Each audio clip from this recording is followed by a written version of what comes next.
ఇంత శునకానందం ఏంది నాకు అర్థం కావట్లేదు. ఫోన్ ట్యాపింగ్ చేసి గుసగుసలు రసరసలు వినాలనేటువంటి దుర్మార్గమైనటువంటి ఆలోచన నీకేంది?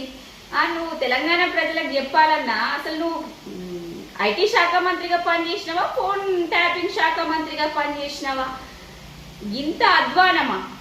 నువ్వేదో పెద్ద తోపువి, తురుంవి, చదువుకున్నోడివి, విదేశాలకు వెళ్ళినోడివి, గ్లోబల్ నాలెడ్జ్ ఉంది అంటే నీ గ్లోబల్ నాలెడ్జ్ మీద మనుగోయ్యా ఇంత అధ్వానంగా ఉంటుందా?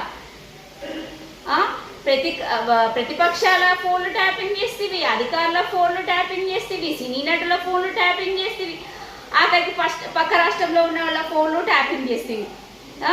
ఏంది లాస్ట్కి మొగుడు పిల్లల ఫోన్లు కూడా ట్యాపింగ్ చేస్తేవి.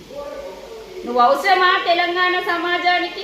ఇప్పటికే తెలంగాణ సమాజం అంతా నీ భాగోతం నీ తూ అంటున్నారు. కేసీఆర్ మాజీ ముఖ్యమంత్రి గారు 60,000 పుస్తకాలు చదివిండు, ఉద్యమకారుడు. అది పక్కన పెడితే ఒక బిడ్డ ఏమో లిక్కర్ స్కామ్, ఒక కొడుకేమో ఇక ఫోన్ ట్యాపింగ్.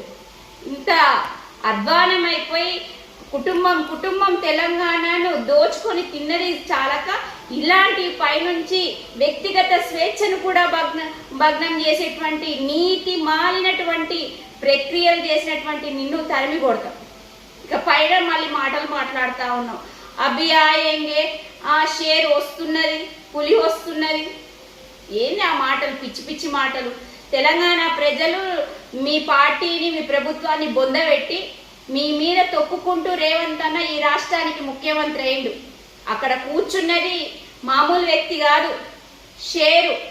మీరు పేపర్ పులులే, అక్కడ నిజం షేర్ ఉన్నది. మీ పప్పులే ఉడకవు. జాగ్రత్తగా ఉండండి, కొంచెం మాట్లాడేటప్పుడు జాగ్రత్తగా మాట్లాడండి.